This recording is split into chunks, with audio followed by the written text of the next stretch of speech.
These are what they call Ketha, Chokma, Bina. This does not exist on all of what you see. If you were to go back to the first template, you would not have seen Dot, where they got Darth Vader from.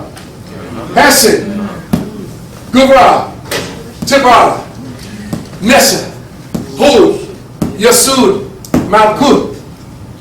These names are not names, they're formulas of light and sound. Formulas of consciousness. Next. Each one of them means something. Ketha means the source. Chokma means wisdom. Bina means understanding. Chesed means mercy. Gura means power. Tiparath means beauty. Netzach means victory. Hod means glory. Yasud means foundation. Malkuth means the kingdom. Look where they put the kingdom. Look very carefully at what I've just showed you. Check the schematics, and we're going to catch up with that in a minute. Go right ahead. The first tree of the 10 Sephiroth means 10. Each one of the Sephiroth are harmonically amplified by 9. There is no 10. 10 is actually a duplication of the 1 on the physical realm. So, whenever you are speaking about the exponential progression of life into the crystalline properties of movement and form, you're looking at it by exponential levels of 9. So the first tree is 10 Sephiroth, but harmonically exacerbated by 9, the second tree becomes 19, but then it becomes 19 and then becomes 20. Again, the third one goes by another 19, it goes to 28, it goes to 37, it goes to 46, it goes to 55. It keeps going back to what? Yes, because there is no other number past that. Everything exponentially is represented by the harmonic outgrowth of that one root seed. Go. Now listen, in the sixth tree you see an equivalent of 55. Not only does this number add up to 10, but when the numbers 1 through 10 are added together, they total 55. So thus you can't go farther than that. Next. This is the exponential progression of the Sephirothic tree. What does it look like? It looks like the macrocosmic snowflake. So everything that you could study that has a geometric form to it, from the blood cell, all the way out to the snowflake, all the way out to planets, all the way out to gods, all of them have their root in this symbolism. Next. The 22 Aleph Beta of the Sephiroth. Next. Listen carefully. Look well at these symbols. Do not think they're Jewish. Get away from the Jewish bullshit. They are not Jewish. This is the Aburu. This is the language that the ancient Kemetic priests, when they were being chased out by the Hyksos, they began to quickly say, what do we do with all this knowledge? In their supreme brilliance, they put everything in accordance with coded language that you have to elevate in consciousness to come to the understanding of.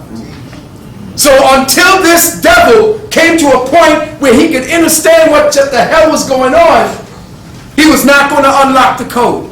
But it passed on down. He was trained in the inner temples and it leaked out. And that's why we in the shit we into today. Because we gave it to an immature motherfucker. So now, when you start seeing these, all these are phosgene patterns taken by the brain in higher thought patterns. And they have become a language. They're not only the phosgene imprints of thought patterns. Next. They're also the star configurations around your head.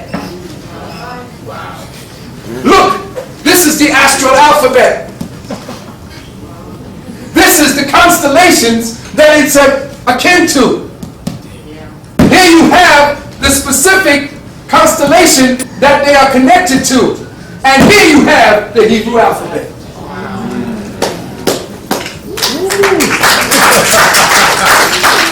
Notice, brothers and sisters, that the language of light and the Hebrew alphabet, you're looking at flames. If you were to take a candle and light a match and watch a flame dance back and forth, You are watching the language of fire speak to you. Well, all light, all language is based on light. And what's the best evidence or physical evidence of light? Fire. So fire is essentially, these are the clue of the fire language that our ancestors created in order to encode the millions of years of information that they had. They had to make it in coordination with your own mind, your own brain work patterns. Next. So what are we looking at? We're looking at the Sephiroth as the audio-spectral geometric template of universal existence. Next.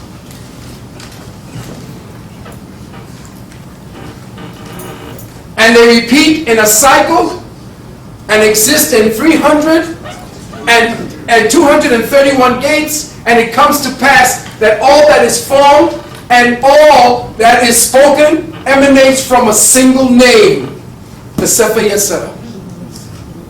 This is what they hid from you. This is what they hide from Christians when they say in the beginning was the Word. You think some jackass named John said that. John didn't ever exist. John is a formula. John is a formula because there was no J's back then. It's I-O-N, which is an ion, so it was the atom speaking to you, fools! Next. Here is the 231 gates by which light code transmissions take into manifestation. From this particular wheel that you see, these encoded scriptures right here, there are 231 gates connecting everything to the center. The center emanates outwards and then emanates back to itself through your thinking patterns. Yes. Next. The 4 cycles of the 231 gates. The first cycle is Atziluth, emanation. 182 gates of creation, 50 gates of understanding. The second cycle, Briar, or creation. The 231 gates of creation. The third cycle, Yetzirah, formation. The 231 gates of initiation. This is why I started here. So you can understand the world of form before I even get to beginning the world of creation and emanation. Before you can even understand that, the 4th cycle, which is what you all are coming from, is based upon redemption. The 50 gates of understanding and ascension, the 182 gates of Ashiatic redemption. This is what we're doing in the last 20, 25 years. I was dealing with this level. Now I'm here. But I'm hoping that I'm around long enough to get you here and there. Next, very quickly. Here you have a schematic showing you the different patterns that light takes. Everything is a schematic of light and sound. And the angles of creation are right there in front of you. Patterns where you can definitely form things out of nothing. Because everything that you want to exist already exists. You have to form the template by your mind. And when your mind forms the template, the sound begins to fill out the template.